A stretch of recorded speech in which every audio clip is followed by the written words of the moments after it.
এতদিন যে নদীতে মাছ পাওয়া যেত এখন সেই নদী থেকেই উঠে আসছে বন্দুকের কার্তুজ, তাও আবার একটা দুটো নয়, একেবারে 40 থেকে 50 রাউন্ড।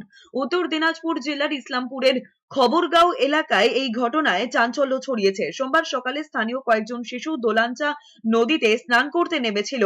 স্নান করতে নামার পরে সেই কার্তুজগুলি শিশুদের পায়ে ঠেকে। এরপরেই তারা সেই কার্তুজগুলি নিয়ে জল থেকে উঠে আসে।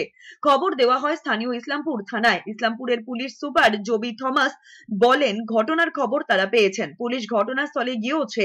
কার্তুজগুলি উদ্ধার করা হয়েছে। ইসলামপুরের খবরগাঁও এলাকার পাশেই রয়েছে ভারত বাংলাদেশ সীমান্ত। গোটা ঘটনার তদন্ত শুরু করা হয়েছে।